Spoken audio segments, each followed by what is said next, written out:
97.9 The Box, good morning and welcome to the show. Raphael Saadiq is in the building. Hello. We try to watch. What happens is when people walk in and you feel the vibe, you start getting comfortable. So you start having conversations with Right. them. Next thing you know, all the great stuff that you wanted to ask. It's already asked. Right. Yeah. So you have to play the halfway ignore the person game, which I hate to do that, but I had to. But here's what remember I said, here's the first question, because there is no dirt on you. What are you and Pharrell doing? Because you still look 25. That really was my question. I was like, this dude never ages. Him and Pharrell, I don't know what they got going on. It's probably it gotta be. Is he vegan? And I don't think you're vegan.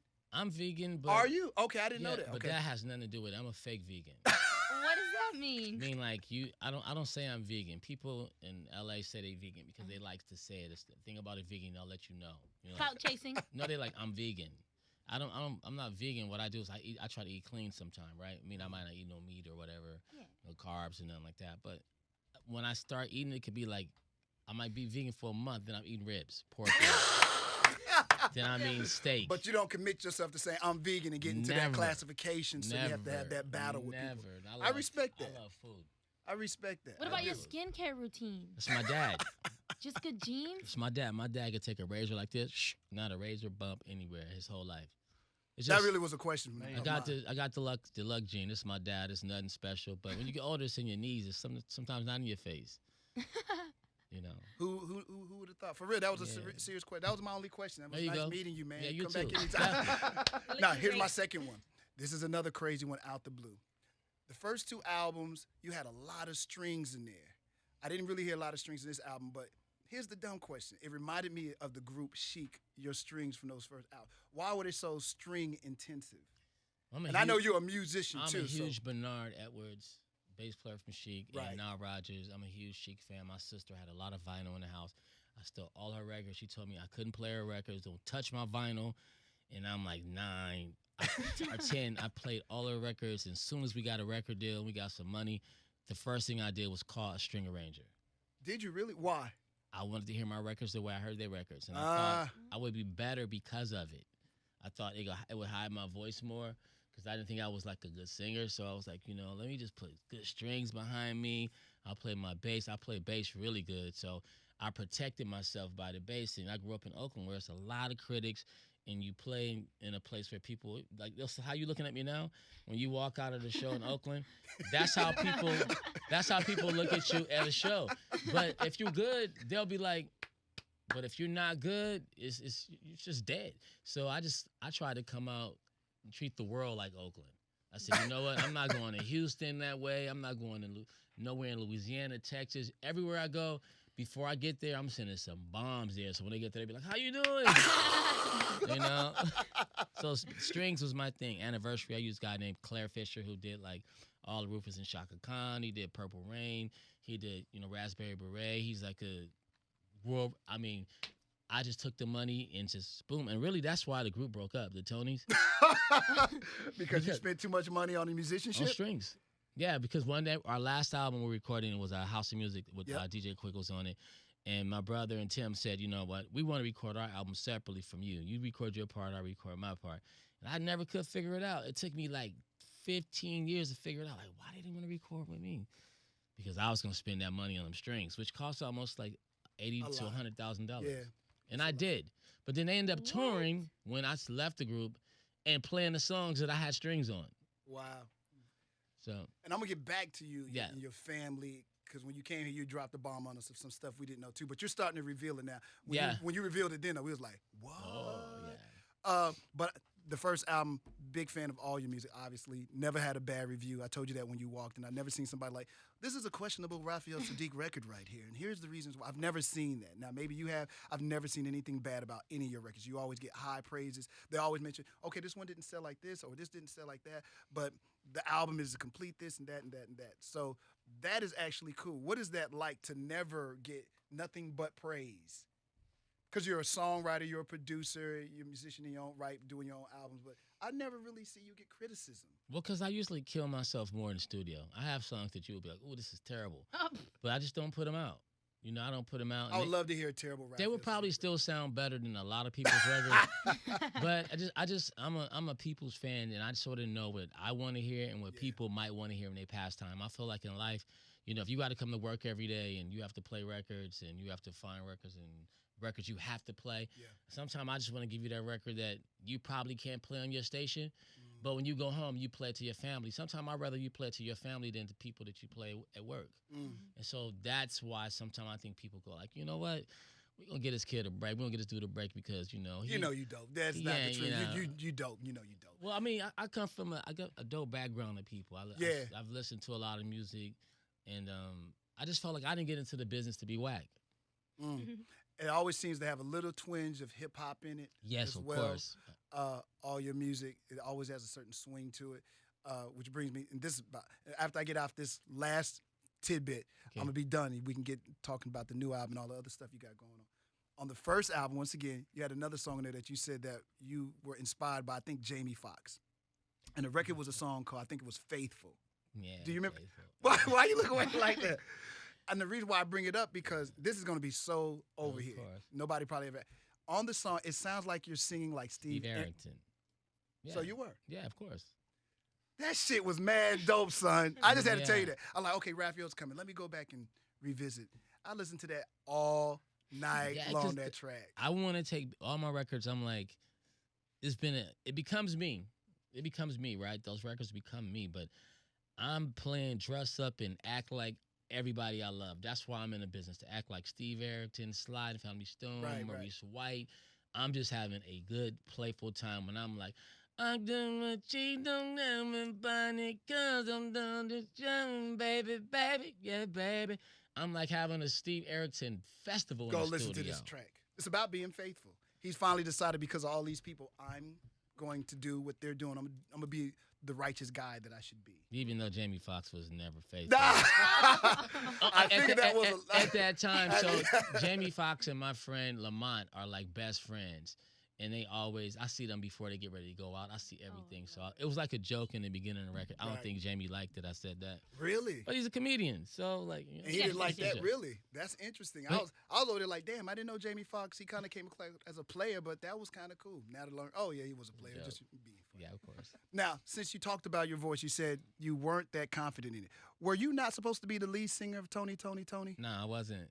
No, I wasn't. Never I the just lead detected singer. that, and it seemed like what happens sometimes in group dynamics of the group change, because it seems to me that your group was, it was supposed to be your brother's thing, and what happens is the public decides who the leader is. Well, my brother is a good singer, and he was singing in a lot of bands before I was singing in bands. We were never in the same bands. We were always in separate bands, and I always wanted to be in a band with my brother. I was really like the Brothers Johnson, so I always used to look at the album covers of Brothers Johnson. So one day, you know, me and Dwayne don't have the same mother. We have the same fathers. We live in different houses, and my brother was killing it on the other side of town, and I was killing it on this side of town. I said, it'd be cool if we joined together. My brother's a good singer.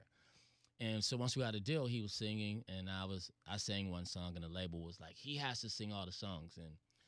And I was like, at that time, Aaron Hall was singing. I was like, how can I do that? Aaron's singing "The Piece of My Love," and all these dudes are singing so good. And I wasn't really ready for that. So I had to cater to myself and sort of had to surround myself by my bass and like make people throwing off like, you know, hooks like "It Never Rains," and you know, I could just do little things like "See You." But you was always jamming. I just felt like, did it cause dissension in the group though? No, my brother was down with Was it. he? Oh, he was okay. He was okay with it. I mean, I'm sure he was a little butthurt, but at the same time, you know, my brother's a partier. He wanted to get to every town and just go to parties and be. So you could worry about the vocals. He could burn out. After He could the music burn part was out. done. Okay. Exactly. I just always felt like, because sometimes the public decides that's going to be our guy right there, and then next thing you know, the record company is forcing one of the brothers or somebody in the group to make that decision. Yeah, no, they It's told the me divide right, and conquer. they said it right away. They just said, you make him. They told the producers, Denny and Tommy, make him sing. I sang "Little Walter" was our first, Right, you know, right, first album, and I had a little voice to just because I played bass. Bass was my like my basketball. I thought I'm a stud on the bass. When I put the bass down, I was like a punk, a little sissy or something walking around. And I had to walk in the venues, and people were like, I'm a little singer. I'm like, no, dude, I play bass, but I put it down and let somebody else play it for the shows. When were you confident that, oh yeah, I do sound good doing this? I am that guy.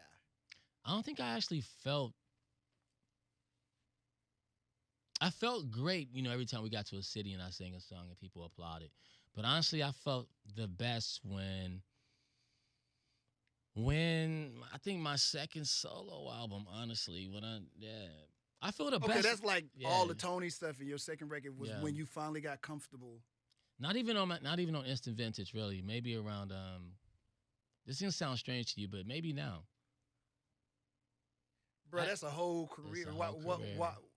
what has it taken for you to get comfortable? Like, I'm Raphael. This is what I sound like. I'm cool with it because Yeah. there's songs like you said you could sound like Steve Arrington. You were really good.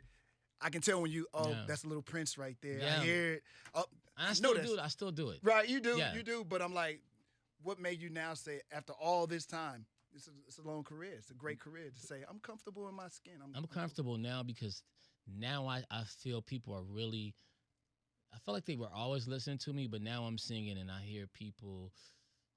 They're putting the pieces together. Because if you go back from this new record that I just put out, Jimmy Lee, and you go back, you hear all these little gems that I was dropping, certain words that I was saying. Like I got a song called "This World Is Drunk," and the people is mad. That's the Right, so shit. you listen to That's "Loving the You" on the Tony's record. "Loving you makes my heart sing." I say, "This world is drunk and everybody's mad."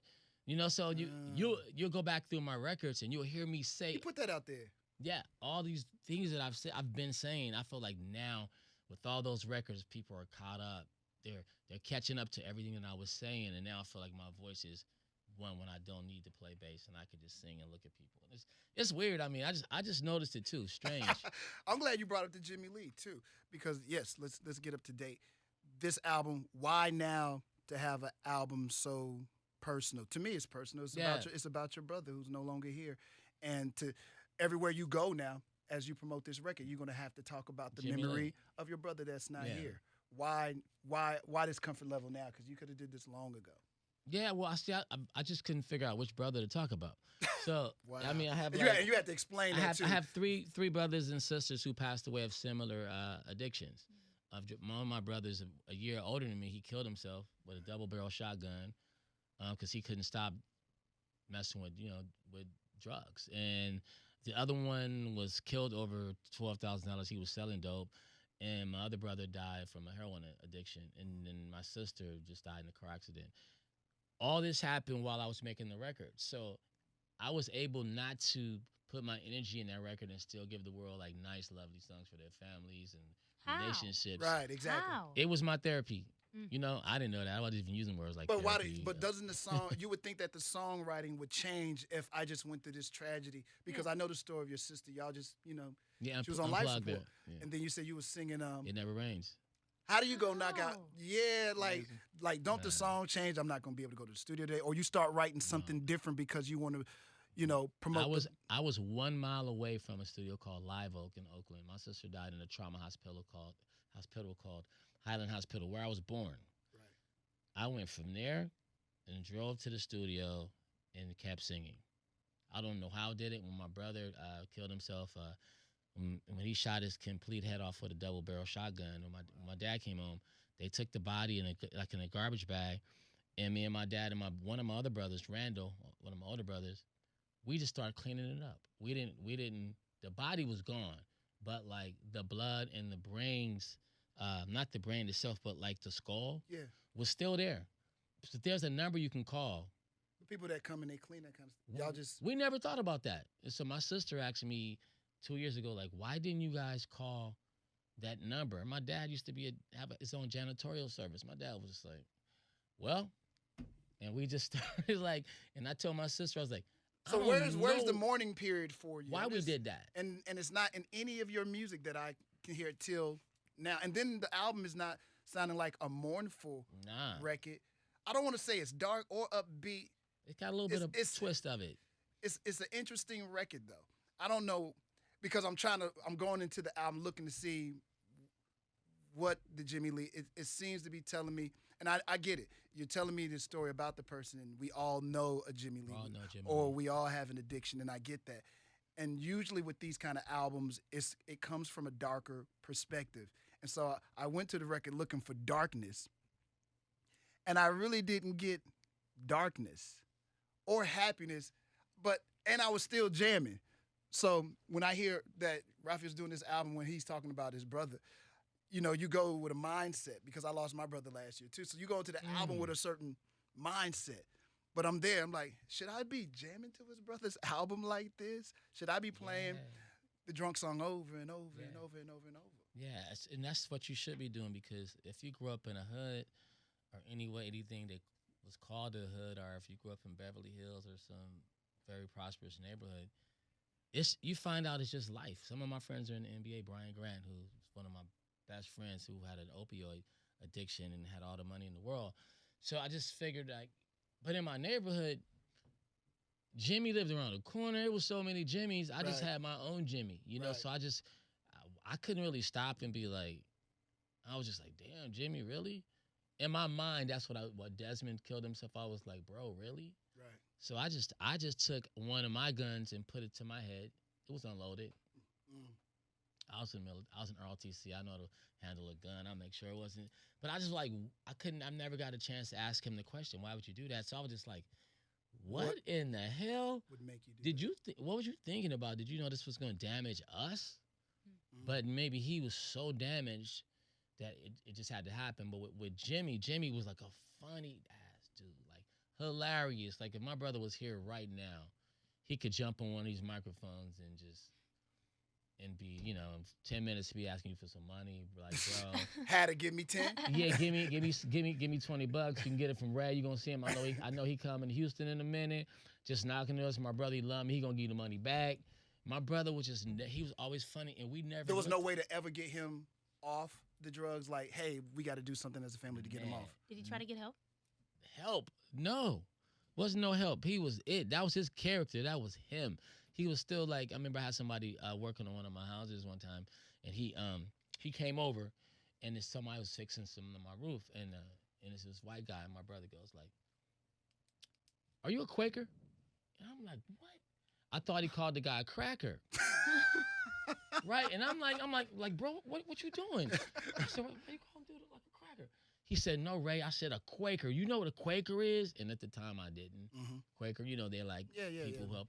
And I didn't know, but I thought my brother called this dude a cracker. He was like, no, they get people who help black people who do this. Because my brother was from Louisiana. He was born in the South. And he came here. So he was always just a funny, uplifting guy. And I've only seen him one way, was that way. So when he was high, I never knew he was high. So when I made the record, I was really just saying, wow, I never really got a chance to talk to him. Like, bro, are you high? And like, how does it feel to come around a family that nobody's actually really high?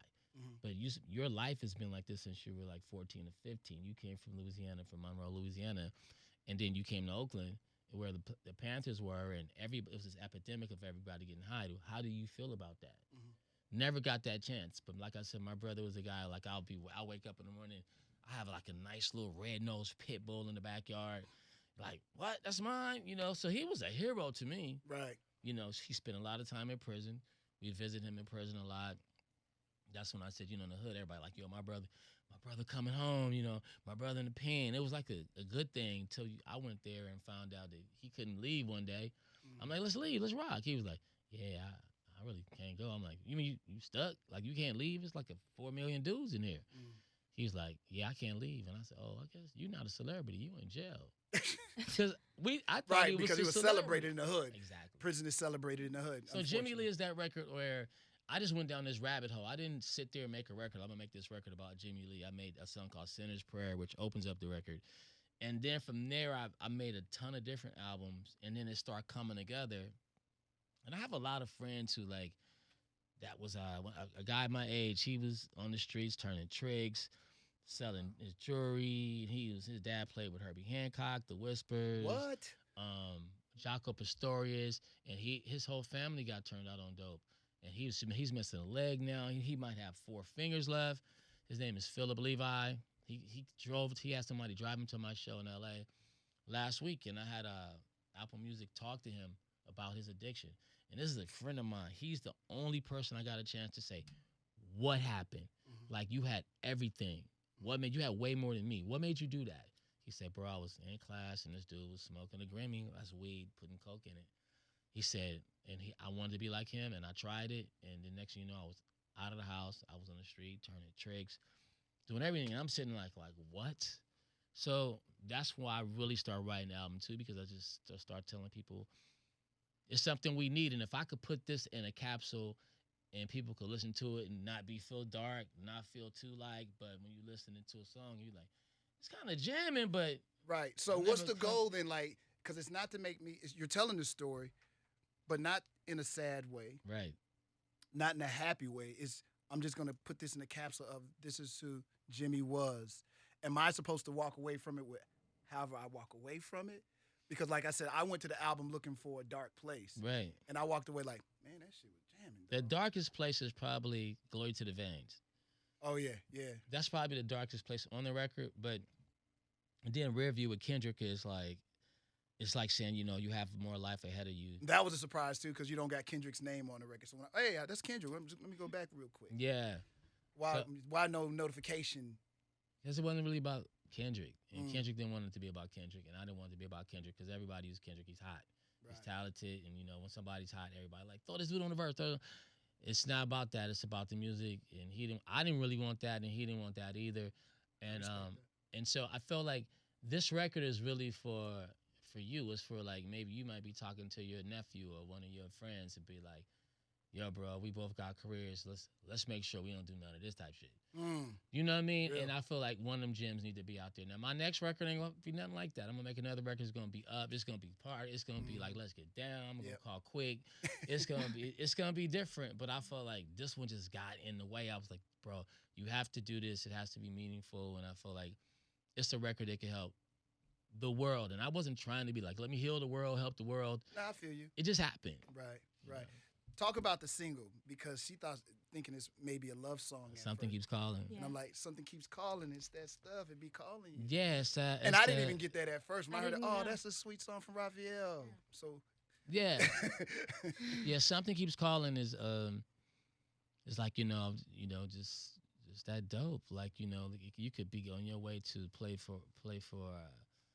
football, an NFL game, and all of a sudden you take a hit of some dope, and you ain't gonna make practice. All the money, you got a big contract on the line. You're not gonna make practice. It's like the dope is the one thing you're gonna get. And I've seen so many people sort of mess up their career, their jobs. You could be a news anchor, somebody you see every day. You can be a mayor, and all of a sudden you get dope, and it just ruins your entire life. And but I wanted to make it sound like. Also, a friend of mine, she had an IG story, and she was in Jamaica on the beach. Something keeps calling, but I wanted to have that double entendre. Like you purposely. you can't be at the beach talking about like this dude keep calling you. Yeah. Or You think it's love. It's a you- vibe. I was like, what? Yeah, It's you about- think it's But love. what Then I'm you trying find to out, say, wait a minute. drugs is love to people. So I have a record called real "I'm talk. Feeling Love." When people like you think they're down, like they're feeling better than you. Mm. They like, bruh, I'm feeling good. I have one problem. That's just getting some dope. We have 30 problems. We have, property tax, That taxes. bill, yeah. No, You got to real go this talk. for your kids. Yeah. We got Always. 100 problems. They have one. Wow. Never I'd thought rather about have the it like 100 that. problems. No doubt. No Do you have doubt. any kids? No, I don't. No, you don't want I have kids? everybody else kids. Well, my girl wants a kid, right? Today. She's trying to get pregnant, like today. You really putting some stuff out there, You gotta huh? do it now, right? Yeah, she got me flipping That's her another upside concept down. album right there. Yeah. Trying to get his girl pregnant in the process. Yeah. That is a good concept. I like Did you that. like the whole concept album thing? Did it kind of just, did just every song just kept on coming afterwards? And did I you- think almost all of your albums, Raphael, seem like a concept to me. Yeah, the last. Don't let me call it, but He's to me- right. The last. All my albums have been You do concept whatever you- album, Yeah. but it doesn't happen in order. It's like you have like 14 and 15 songs, you have 20, and then you start picking like this one don't go. This is the better vibe. These don't actually happen.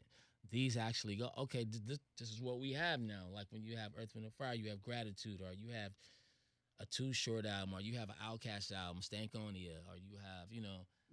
That's how records come together. Nobody really sits back and go like every song is gonna be this way. Yeah. True. It's maybe out of 30 songs, if you don't have a record like with 30 records on it, if you can do 10 to 11 records, you can really make a pretty good concept album that people could get. And I in this day and time too, I just felt like it's so much music out. I feel like Drake runs the airwaves, and I like Drake, and I like trap music. I like Migos. I like all those groups. When I listen to them, sometimes, you know, they could have too many records, and it's hard to like really grab what you should grab off their records. But then sometimes you'll get like J. Cole might do a record that's like a right on point. Like I think he executive produced Young Thug's new record, and like I felt like producers like that, they can grab records and make a record with like maybe 12, 13 records, and it's like you can in radio you can kind of grab it.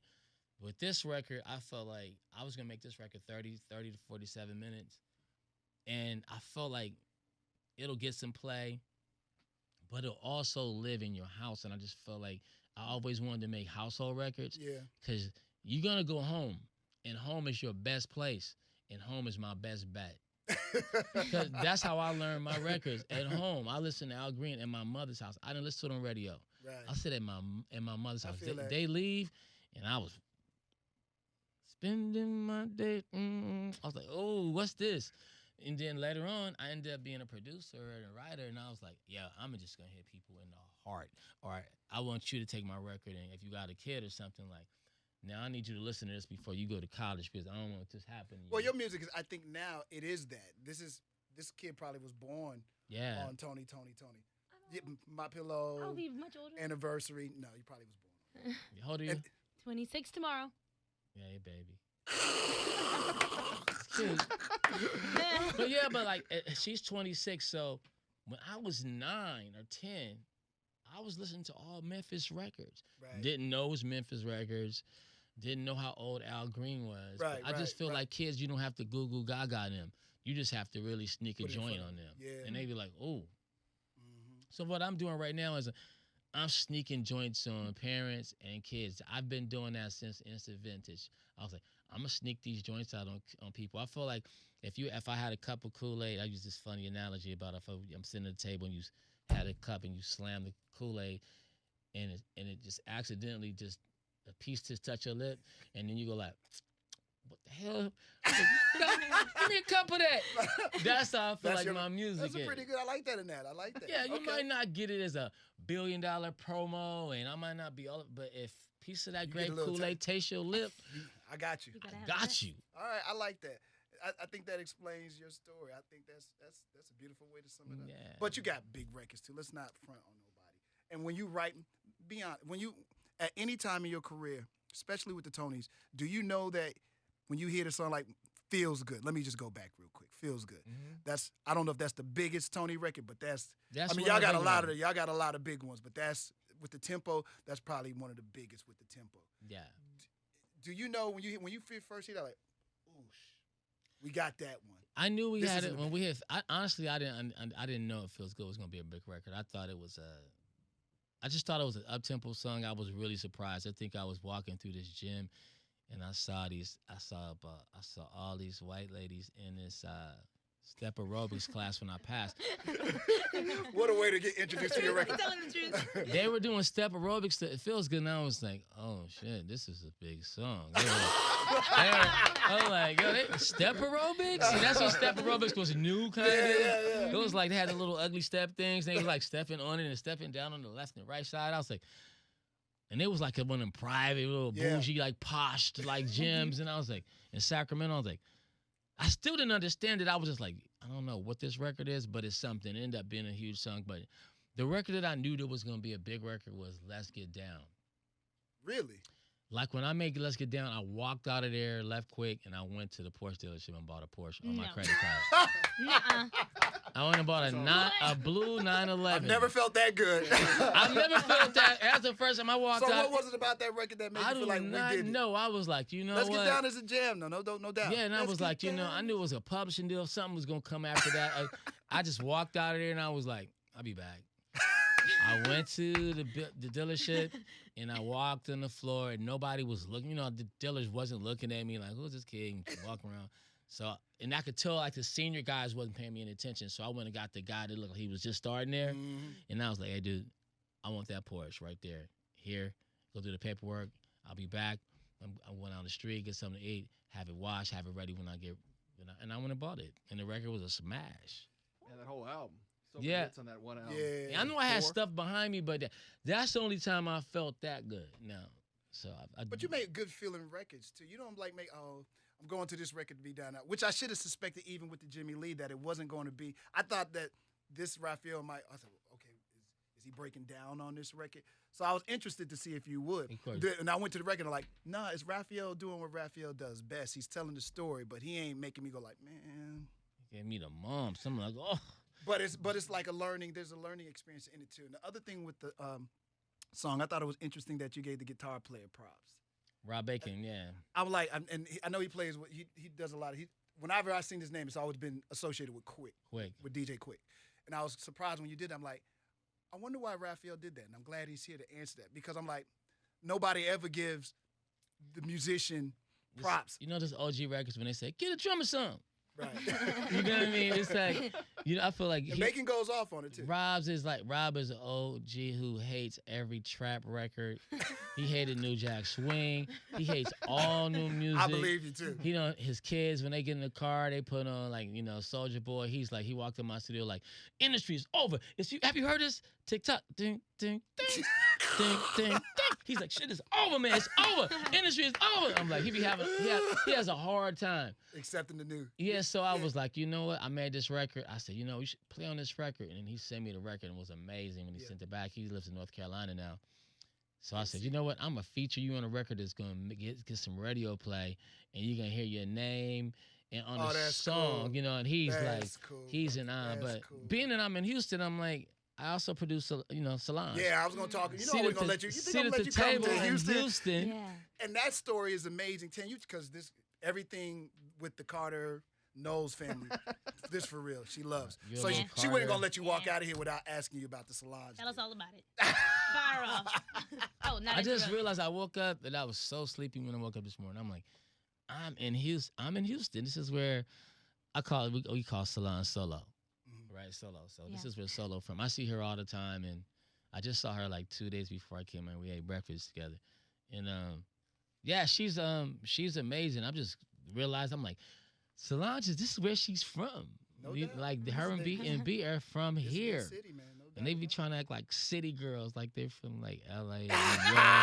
You gonna get them in New Orleans. I'm like, girl, y'all from hot ass Houston, and it's hot out here. No, but Solange is it's fun working with her. She's very creative, and it's nice to know that people from Houston have so much depth, so much soul, so much Southern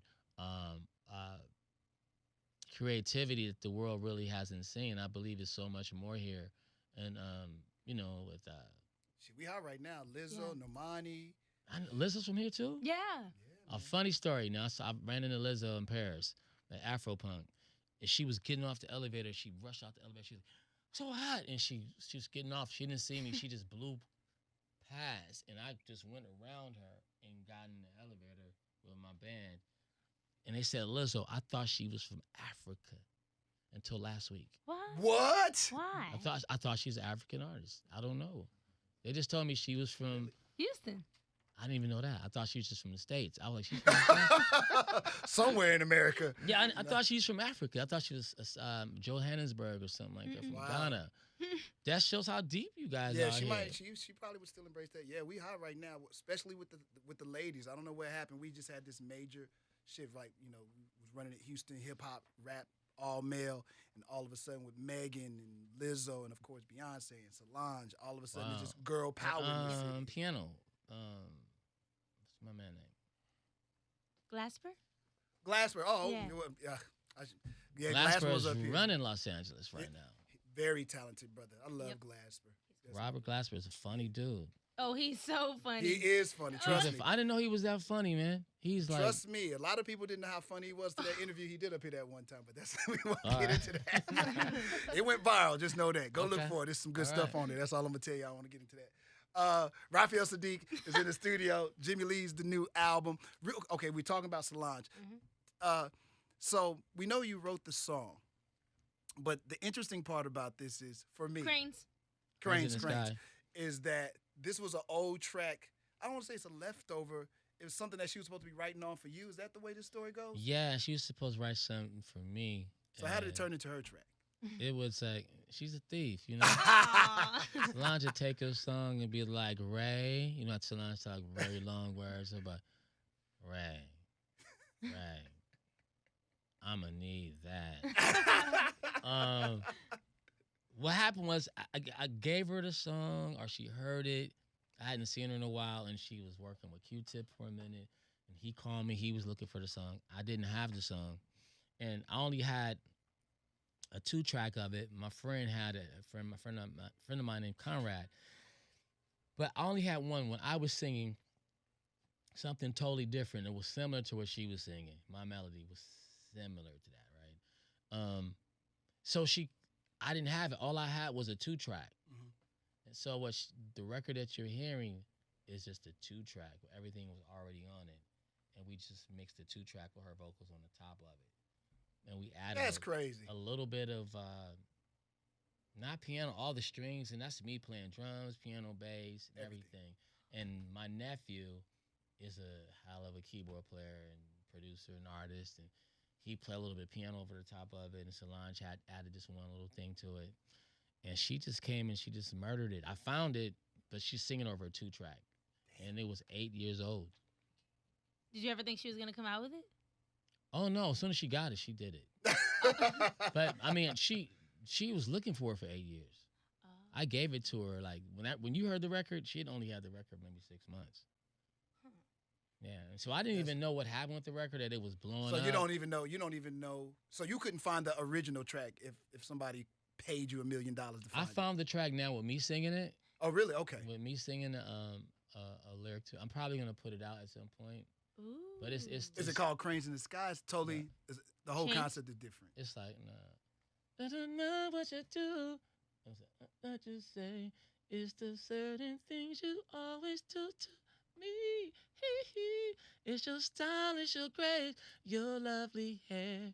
It's the certain thing. It's bad. it was banging too. You gotta drop it. It was banging too. It was hot. My boy he's like, yo, this is a smash. Why don't you let me like shoot a video to it? And I never touched the record. And so I found the one that was instrumental. And I said, Solange, I just found it. And I gave, but she took it and murdered it. And she did. And she called me. She's like, Ray, do you see what's going on with this record on Twitter? And I was like, yeah, not really. I didn't really know how to do all that. Yeah. You don't be on social media like that? All day, but I'm just not on Twitter. I'm more an IG person. Yeah, you know, but she was finding all the different sites on Twitter. I'm on Twitter, but she was finding everything. And it was just like, it's blowing up right in front of your face. You don't see it? And I'm like, nah. I'm like, I'm not happy for her, though, because she's an incredible artist. And everybody knocks her new album and say, you know, well, she didn't have me on her new record, so that's why it's not good. Well, because you were the executive producer for the last one, right? Yeah. And she made me that. I was working on the record. I didn't know anything about that either. It just came out and said that I was that. Wait a minute. That's Solange, man. She's what? He said that's what?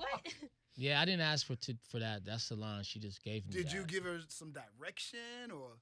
Oh, I was like giving her direction. I was being an said, ear for her and just being around there helping her. And she felt that you were so big with the information that you gave her. I respect that. She did that. Solange, give her props because she did that. I didn't ask for that. That's just who she is as a person.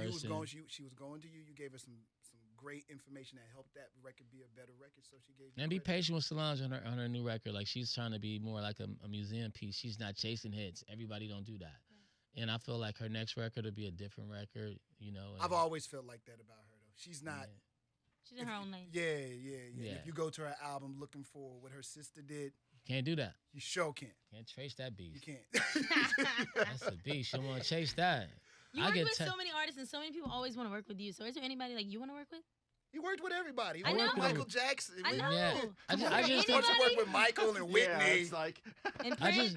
I just think that Rapper Jay. I'm just making up. I just think that there's like artists that come out that fit me, or they'll think I'll fit them, and they'll call me like me and Ty Dolla $ign. No, I can see that. Though. Supposed to be working together. We haven't worked together. I can hear that though. You know, but these are all people. I meet people at 7-Eleven that I work with. You know, that's where I live. I live in LA. I'm from Oakland. But I moved there because you can sort of kill two birds with one stone. You know, you can just always work with different people. I work with John Legend a lot. Like, John Legend uses my studio more than me. But like, when I'm out there, I left, John was there working on a track with some other producers. So that's why I went to LA, so I could just be a utility person. I just didn't want to be an artist who just like, I'm an artist, I'm on this star thing. I've never been that. I've been super Lolo always. I used to work at United Parcel. I used to work in landscape. Look at he trying to like bring himself down to regular folk Yeah, level. right. That's it. That's I mean, so sweet. You have to be. 30-year plus career, but I'm 30 just a years regular. plus. And I get it. You know, you one of those kind of guys. You can walk like you're a superstar. There's different. Like you can be a superstar and walk around. That has to be. Cool. I'm a Whole Foods star. Oh, This No, guy. you This are guy. epic. This guy. Not even that. More of like a 7-Eleven. This Whole guy. Foods too expensive. You know Which what I mean? 7-letter you had again? Yeah, because I need to bump into him too. If it's that easy to get on the out. Raphael, we got to work, baby. I love We gotta sports. I work. mean, I feel like athletes work way harder than everybody. You know what I mean? People work. If I can't imagine living in a place like this and I play football and I had to practice 2 times a day. Oh, terrible. You do it if they give you a big enough paycheck. I'm saying I will be doing it, Yeah. but I just feel like people work so hard. I feel like musicians always act like they have the hardest job. Our job is not hard now. They might. This is coming from the mouth of a guy who's had almost since he put out his first record hits. I was gonna ask So you for about that. you, it does seem easy for them when they look at you Well, because you write hits, you produce hits, and you can make the hit. Yeah. I want to and- go back further than that, though. Had a bass playing. Did that just come natural, self-taught, or did you just watch Louis Johnson all the time, or what? No, I watched Larry Graham, and my neighborhood was full of bass players. Just like if you had MCs like rappers, my neighborhood was full of bass players and guitar players. And if you wanted to hang around, you had to know how to play. And that's Isn't sliding in from your area too? Slides from Yeah. there. Wow. Larry Graham is Wow. grew up in my neighborhood. Wow. So That's it's just you said I'm not like I know I'm a bad boy now. So. Yeah. I'm very humble, but I know I'm badass. I know, and I feel like it's better to walk around and know that you badass, but be very cool with people, because it gives other people opportunities to be like you. I just need to see more people like me, just like they get famous, but they're cool, because you don't want to see all these assholes run around thinking like you're hot, because you might not be in 3 months, and when you're not hot, they're gonna stop taking your calls, stop talking to you. You're going to be working at Walgreens, and everybody like, bro, that was you. Well, you've seen him come and go. See, I seen him come and go. So I was like, my dad always tell me, bro, you're going to see him on your way up. You're going to see the same people on your way down. And I've been able to just maintain and do what I want to do. And I think that's the key to it. You know, I get to come to, Houston and play shows, even though nobody know I'm in town. Oh, don't say. They know you're in town. Stop it. Stop. All right, I'm going to go through a series because I know you're on time. All right, 1. I know you perform with Sheila E. and Prince. I never hear you talk about any of what happened. Like, did Prince ever come to you? Did he know about the Tonys?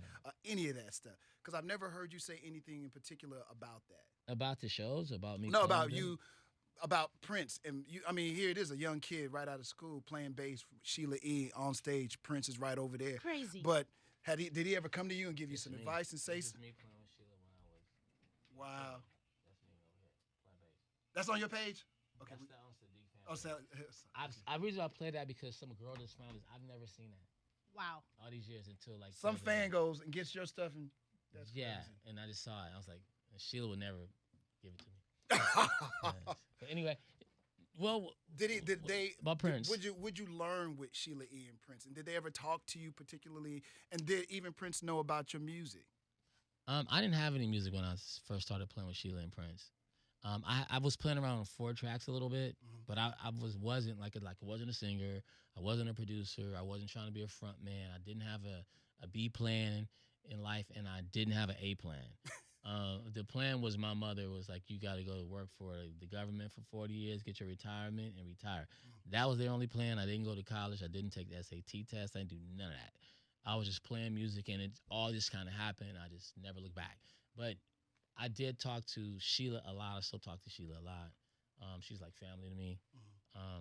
I talked to Prince a lot during those times on tour. Prince sort of took me under his wing a lot and would take me to a club and ask me if there's enough girls here for you. He would hire the whole Forbes model agency. Like it would just be like All the models. all the models, like the most beautiful girls in the world would just be walking around. And I had a Jerry curl and a fanny pack on. And I had like back in. You and I good? had like a Taurus, the bull, and glitter across my chest. Nobody should have been talking to me, but I was with Prince, and it didn't matter. The Jerry curl did not matter. It just wasn't one of those banging Jerry curls that came down in the back. It was like tapered around here and just a little bit in the front. And he was that type of guy that was just always, you know, I was singing. He was like, you got a nice voice. He told me I had a nice voice because I was singing Erotic City. In the band, I was singing that all of my purple life. I was singing that and play bass. But just to watch him rehearse, he was serious. He didn't really like people. I think the reason why Prince was like cool with me because I didn't try and look like him. Most people that played in bands, you know, everybody had to wear full makeup. I mean, you basically like a queen when you walked out when you played with Prince. But I would rush to the bathroom to wash it off after a show. Then I put on my Detroit baseball cap, my 501s, my Cortez Nikes, and a T-shirt, like I am now, and just bowing out with a windbreaker on and come to the club. Prince liked that. He never liked clone people who wanted to clone him out. He never really, really liked that. That was the thing he did to promote himself. He didn't understand why people wanted to be him. That was just his thing to make records and to be, you know, to match his music. And that's what I learned from him, just to be yourself through all odds, through whatever music is out at whatever time, just to be yourself and you to find your niche. Because if you find your niche, it's easier to keep going. Yes, sir. Are the Tonys ever going to get back together again? Well, because in 2008, it felt like there was when we talked to you, you seemed uncomfortable with the family dynamics. Let me put it like that. Yeah, I wasn't really cool with that. Like, Right. I didn't really understand my brother too much. You were clear. Yeah. You didn't say anything bad about him, Yeah. but we mentioned the singer that was singing, fronting the band, and you were very clear. Still to this day, you're clear that he was not you. Yeah, none of them are me. You know what I mean? And he's still clear to this day. I mean, it's no way to be me. I played the songs and wrote them and sang them. These dudes are just like, I said something on, I said the lead singer was a nobody, and they went crazy and posted it all over everywhere. But what I meant when I said he was a nobody was he's also a singer, and he wanted me to help him write some songs. I grew up with him. We've been knowing each other since like 6th grade.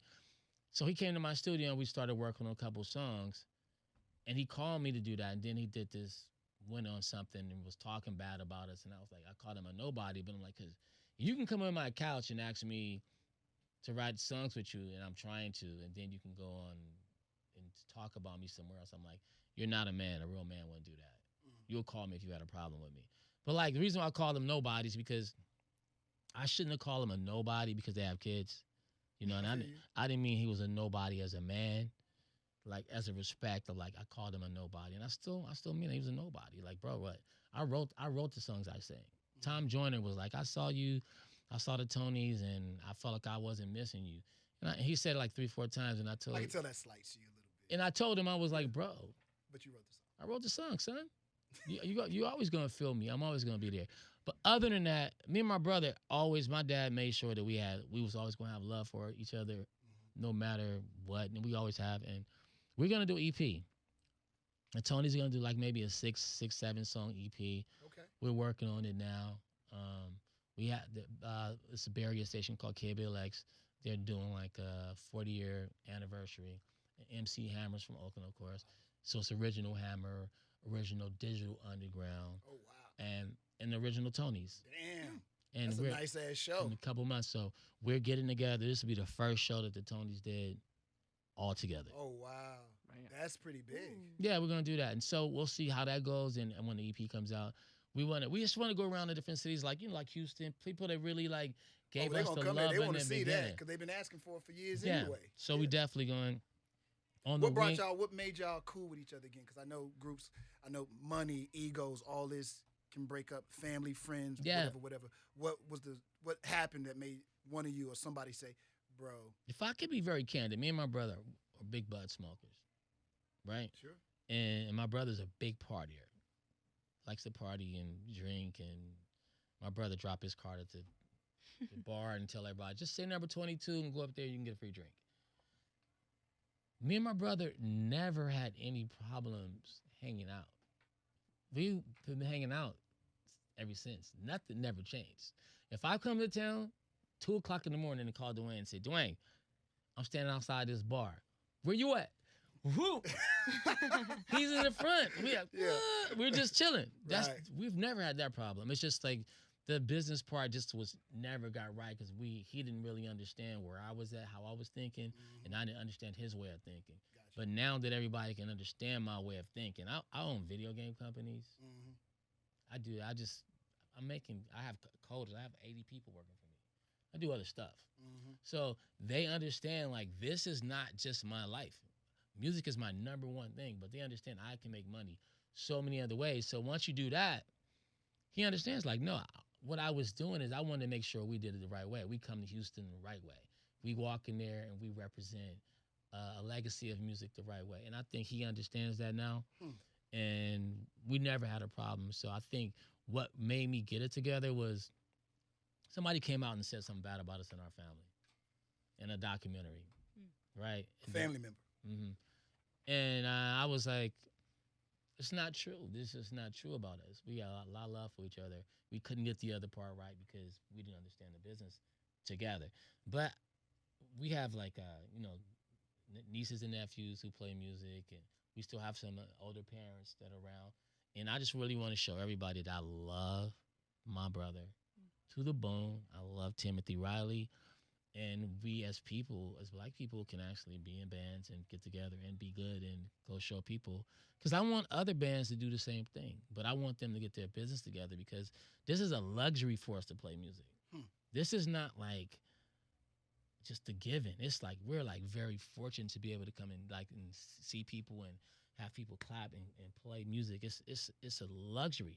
Everybody don't get to do this. So I just thought this is the time. Raphael Saadiq, new album, Jimmy Lee. It is out right now. It's jamming. You gave Bacon some recognition. Bacon, he liked Even that. though he Bacon. hate everything else out there. I know you're feeling good about that. Raphael, it's always good to see you. You've always been the same. You've always been consistent with your music. I knew exactly when I went to the album what I was going to get. You didn't let me down. It's always A+ with you. The brother's A+. You're always candid and frank as well. Yeah. And I love that about you, Got too. that from my mom. And I appreciate you, man. I appreciate you even taking the time because I know a lot of stuff is And going I on don't thank with you too. today. But this is a great interview. Sometimes you can go places and the interviews are not that good. I do a lot of interviews and all over the world. Well, everybody here knows your music, so it's kind of That's different for us. This is a great interview. I This is mean, a I little woke different up for to us. a Hey, great Raphael, interview. I were like you in that. a group or, all over the world to get the crazy questions like, which group are you in? Or did someone listen to anything about you? No, you get stories like it'd be like a song like It Feels Good. They're like, yeah, we love that record you put out. Oh, it feels great.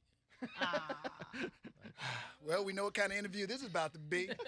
Nah, but you have an incredible legacy of music, and I'm really excited about the idea of the original Tonys being back together. That's gonna be crazy. That's gonna be fun. So, yeah.